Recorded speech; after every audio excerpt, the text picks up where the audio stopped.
Lula ou Bolsonaro? O que de pior pode acontecer com você e comigo caso Lula seja eleito por mais 4 anos ou caso o Bolsonaro seja reeleito por mais 4 anos? Nesse vídeo, irei abordar em alguns tópicos, alguns medos, alguns temores do Lula ser eleito e também do Bolsonaro ser reeleito. O que pode acontecer com nós brasileiros nos próximos 4 anos de ruim? No mês de setembro do ano passado, aqui no meu canal, eu fiz um vídeo onde eu fiz uma pergunta. Se você tivesse 2 líderes na sua empresa, Bolsonaro e Lula, qual dos dois você demitiria? Ou você demitiria os dois? Naquela analogia que eu fiz, naquela empresa existiam 2 líderes, o José e o João. O João tinha 40% de rejeição dos colaboradores e o José também tinha 40% de rejeição dos colaboradores. 20% eram colaboradores imparciais. Na conclusão daquela analogia, o melhor para aquela empresa seria demitir os 2 líderes e contratar um líder novo que pudesse unificar, que pudesse pacificar, que pudesse tirar as polarizações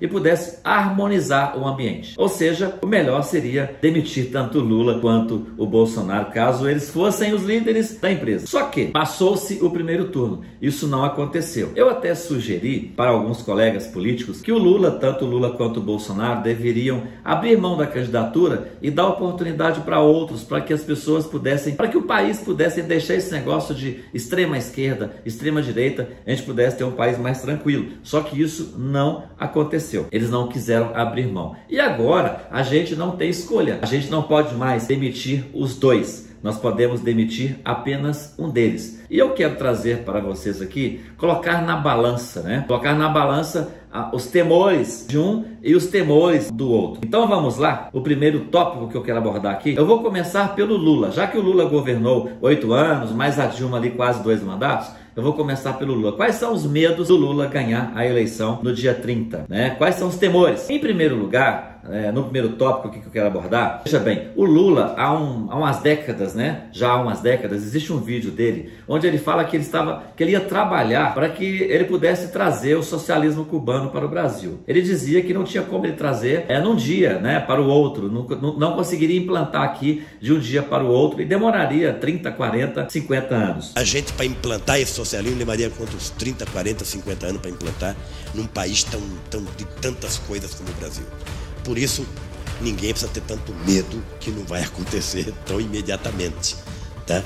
Nós precisamos plantar agora para colher daqui a alguns anos. É nisso que eu aposto e é para isso que eu trabalho. Será que o Lula já mudou de ideia? Será que ele mudou de ideia? Será que nessas novas alianças dele com o centro-esquerda, será que ele mudou de ideia? Eu não vi ele dizer que mudou de ideia. Então fica realmente esse temor, porque ninguém quer socialismo cubano aqui. Você com certeza não quer ir morar em Cuba, nem quer ir morar na Venezuela. Então, realmente é um temor, né? A gente vê que durante o período do governo do PT, a gente observa que os jovens, existem muita gente marxista no Brasil, uma educação meio marxista nas universidades. Eu também não vou entrar em detalhe nisso, eu preciso de correr aqui para te passar mais alguma coisa. Então, o próximo tópico que eu quero abordar aqui é o seguinte: será que a política do PT, o segundo temor é o seguinte: o PT sempre teve como sua política, né, financiar, incentivar a economia através da força do Estado, ou seja, usa a máquina pública para financiar a economia, a política de consumo. Então, me lembro bem que o PIB do Brasil, o custo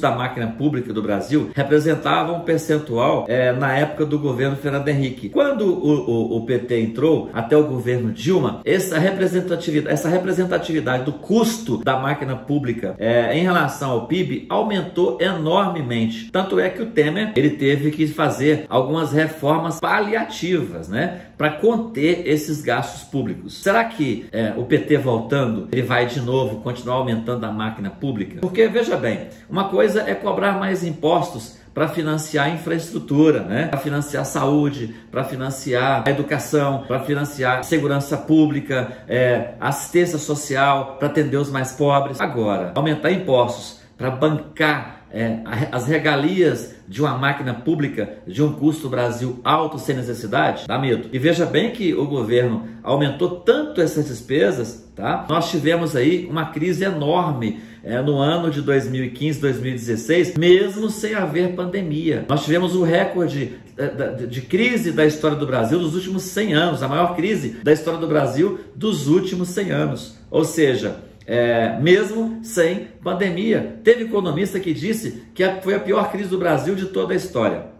Então, dá medo realmente a gente voltar a ter essa política de financiamento do social através da máquina pública, e não só do social, né? De algumas regalias. E é bom lembrar também que esse meio de financiar, incentivar a economia através do Estado, isso não dura por muito tempo. Isso a médio e longo prazo quebra qualquer economia. Está aí, por exemplo, a prova da pior crise que a gente teve, foi no ano 2015, 2016, como consequência de um financiamento, né, de um incentivo à economia, política de consumo, através do poder da máquina pública, dos bancos públicos, por exemplo. Uma outra coisa, um outro tópico aqui que eu quero mencionar. Será que o governo do PT vai voltar realmente a usar as estatais para financiar suas campanhas ou para poder ter dinheiro, fortalecer o seu caixa para durar muito tempo no poder? Também é uma dúvida, também é um temor.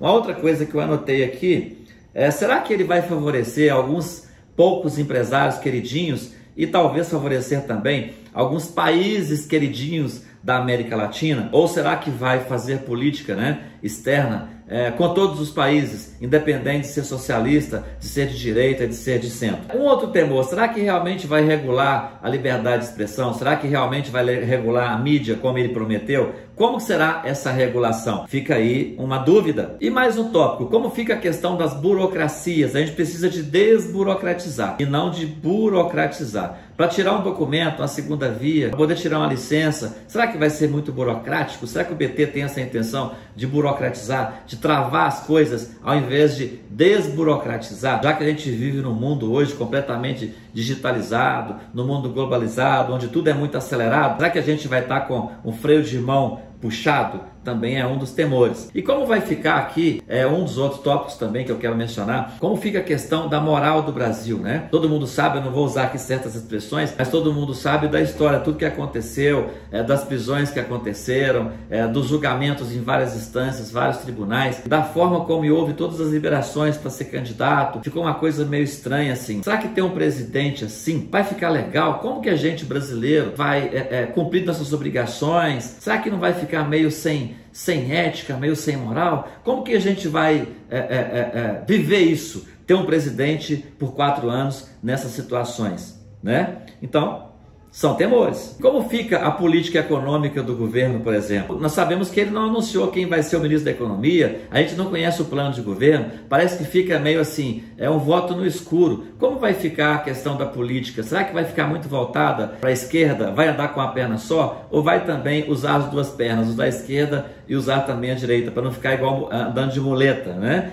Então, assim, fica esses temores. E nós sabemos que nenhum governo que use o Estado por muito tempo, isso vai perdurar muito tempo. A tendência talvez até dar uma incentivada, dar uma melhorada na economia a curtíssimo prazo e dar a impressão de que as coisas melhoraram. Mas a médio e longo prazo a coisa complica, como estava complicando em 2015, 2016, mesmo sem ter pandemia. Marcos, mas e se o Bolsonaro ganhar? Quais são os temores? Bom, direto ao ponto. O ponto número 1, o tópico número 1 que eu quero abordar do Bolsonaro, eu tenho certeza que todos os bolsonaristas, mesmo os radicais, vão concordar comigo em muita coisa. É com relação à explosão do presidente, ao temperamento dele. Nós sabemos, é claro, de setembro de 2021 para cá, ele mudou muito, ele melhorou muito. Talvez ele foi ajudado por alguns colegas ali, né? E o presidente, toma cuidado e tudo mais. Mas assim, essa questão de falar muito sem pensar, né? Aí fala muita coisa, tanto é que está sendo usado pela campanha do Lula, muita coisa que o presidente falou. Claro que o Lula também tem falado muita coisa e parece que não está muito certo da cabeça, mas agora é hora de falar do Bolsonaro. Então, na questão do Bolsonaro, se ele for reeleito, como será o Bolsonaro reeleito? Ele será esse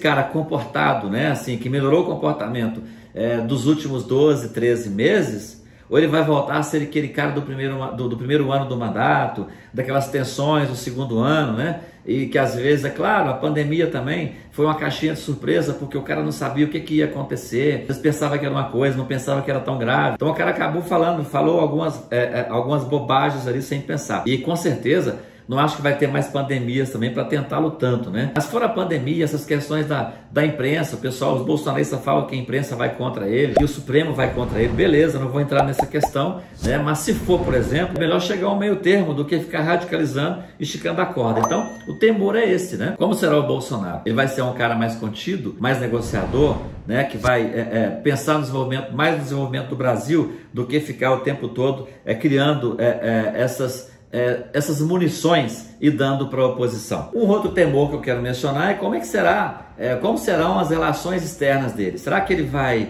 se relacionar mais com os Estados Unidos, com o país X, com o país Y? Por que também não relacionar, né? Não é porque Venezuela, não é porque Cuba são um país socialista, é que você também não vai relacionar, não vai fazer negócios com os caras, né? Claro que você vai investir primeiro no seu país. Você vai cuidar das políticas públicas dentro do país, porque tem muita gente aqui passando fome, tem infraestrutura para ser feita. Então, isso é normal. Agora, fazer negócios pode se fazer com todo mundo e não precisa de ficar falando demais, criticando demais A, B ou C. Eu acho que a pacificação, a gente precisa de um pouco de paz. Então, a gente quer menos tensão. E o medo é ter tensão. Será que vamos ter tensão? Uma outra coisa que eu coloquei aqui também é focar também em investimentos internos, né? É claro que o agronegócio tem ajudado muito o Brasil, as exportações, mas é preciso também de políticas para reforçar o comércio interno, para reforçar a indústria interna. A gente está vendo que o mercado interno, a indústria interna não está tão aquecida assim quanto estão, por exemplo, né, as exportações, que, claro, ajudam muito a nossa balança comercial e faz o nosso PIB também subir. E a outra questão, outro temor, é não ficar totalmente alinhado, né? A direita, como eu falei do Lula, que a gente não vive só com a perna esquerda, eu falo do Bolsonaro também, a gente não vive só com a perna direita. Claro que o governo tem olhado muito o lado social, tem olhado muito, né? O Auxílio Brasil hoje, por exemplo, é 3 vezes maior na média do que era o Bolsa Família na época do governo PT. Mas então, assim, realmente não ficar com essa extremidade, né? É ganhar as eleições e também conversar com o pessoal da esquerda, também conversar com as minorias, escutar as minorias, né? Então não é fazer tudo o que as minorias querem, mas dá para fazer alguma coisa. Assim também como não dá para fazer tudo que o pessoal da direita, que os conservadores querem. Então precisa de conversar e ter um equilíbrio, né? Então, qual será o comportamento do nosso presidente? Agora, se você pergunta, Marcos, seu posicionamento, eu coloquei aqui uma balança, né? Poderia citar mais algumas coisas aqui, mas o que eu achei de mais coisa aqui do Bolsonaro foi esses itens aqui. Então, na balança aqui dos medos, é claro que a balança do Lula pesa mais, né? Dos medos, não tenha dúvida disso. Principalmente porque o governo Bolsonaro são 4 anos apenas e pegou aí um desafio, né? Para todos os governos do mundo ter passado pela pandemia. O PT não enfrentou isso. Então, acredito eu, se eu for fazer minha pergunta, Marcos, vai votar em quem? Eu não gostaria de votar em nenhum dos dois. Mas se eu tenho que escolher agora um dos dois, com certeza eu vou dar a oportunidade para o Bolsonaro, de novo agora, já que nós não temos pandemia, que ele faça um bom governo, que ele tenha refletido com os erros dele na comunicação e que seja melhor. Então, assim, eu acho que ele merece uma oportunidade. Na balança, pesou mais os medos do Lula, acho até o dobro, né? Talvez, ou mais do que em relação ao Bolsonaro. E isso justifica realmente meu posicionamento aqui pelo Bolsonaro, e ele merece a oportunidade. E quem não gosta do Bolsonaro, acho que ele não vai poder, ele não vai poder ser mais reeleito daqui 4 anos. Então, só mais 4 anos e a gente vai estar andando para frente, né? Agora, voltar atrás, dar oportunidade para alguém com todo esse cenário da balança que eu coloquei aqui, dos medos que eu coloquei aqui, para voltar, para poder ser reeleito ainda daqui 4 anos, né? Então, assim, aí se você me pergunta, Marcos, mas e se o Lula ganhar, como fica? Se o Lula ganhar, eu e você vamos ter que trabalhar do mesmo jeito. Se o Bolsonaro ganhar, eu e você vamos ter que trabalhar também. Por quê? Porque quem faz a diferença na vida da gente, na vida das pessoas, somos nós mesmos. A política ajuda? Claro, são nossos representantes, e uma economia em estabilidade ou em crescimento ajuda todo mundo. Agora, a gente também não vai poder ficar culpando nem Bolsonaro, e nem Lula, e nem político algum. E quem faz a diferença é eu e você. Então, se você gostou desse vídeo, curta aqui embaixo. Me ajude compartilhando esse vídeo, se inscrevendo no canal, compartilhando com mais colegas. Eu sou empreendedor desde 2005, trabalho com lideranças de equipes, com gestão em empresas desde 1998. Estou aqui para ajudar pessoas e empreendedores a terem negócios saudáveis e que possam empreender com felicidade e prosperidade. Muito obrigado.